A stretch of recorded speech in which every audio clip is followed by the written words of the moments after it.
ખેડા જિલ્લાના સરકારી જમીનોના ગેરકાયદેસર કબજો હોવાનું સામે આવ્યું છે। ત્યારે નડિયાદ પાસેના ઉત્તરસંડા ગામની સીમમાંથી રસેશ્વર મહાદેવના મહંત દ્વારા આંગણવાડીની જમીન પર કબજો જમાવવાનો પ્રયાસ કરતા વિવાદ ઊભો થયો, જ્યાં આંગણવાડી બનાવવાનું કામ બંધ થઈ જતા સ્થાનિકો દ્વારા જિલ્લા કલેક્ટર કચેરીમાં આવેદનપત્ર આપી રજૂઆત કરવામાં આવી।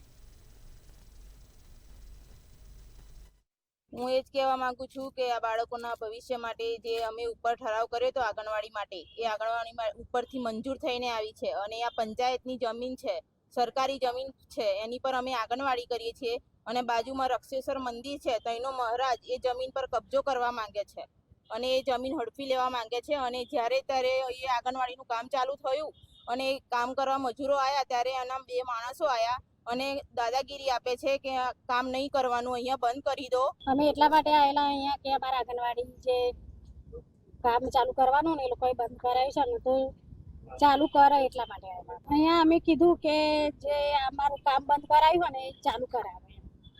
કોણે બંધ કરાવ્યું? પૂજારી રક્ષેશ્વર મહાદેવના જે પૂજારી છે ને એના બે માણસો આવેલા, એમને બંધ કરાવ્યું કે આ જે જમીન છે ચરાની, એ ચરાની જમીન લેવી છે એમને।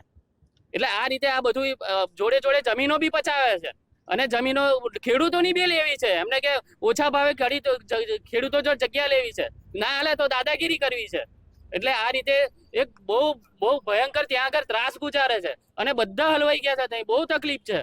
જો આ સાહેબ કંઈક કરશે ને, કલેક્ટર સાહેબ, તો જ આનો નિવેડો આવશે, નકર અમારે ઘર છોડીને જતા રહેવાનું છે। ખેડા જિલ્લામાં સરકારી જમીનો પચાવી પાડવાનો સિલસિલો યથાવત ચાલુ છે। ત્યારે ખાસ કરીને વાત કરીએ ઉત્તરસંડા ગામની।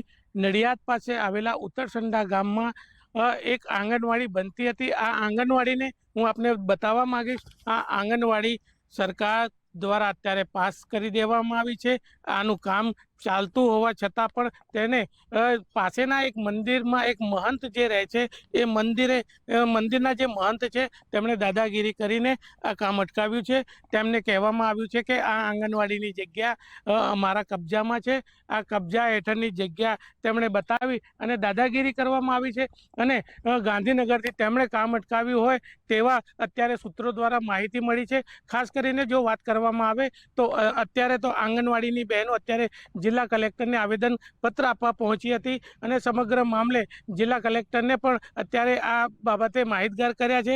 આ આંગણવાડીનું કામ અટકાયું છે અને ગાંધીનગરથી અટવાયું હોવાના સૂત્રો દ્વારા માહિતી મળી છે। ત્યારે ખાસ કરીને જો વાત કરવામાં આવે તો એવા કેવા જેક છે આ મહંતના, જે ગાંધીનગરથી કામ અટકાવી અને આ નાના ફૂલકાઓ જે છે એ બીજાના ઘરે અત્યારે આંગણવાડીમાં ભણવા જતા હોય છે, જુદા જુદા ઘરે બેસીને આંગણવાડીનું અત્યારે જે ભણતર કરતા હોય છે।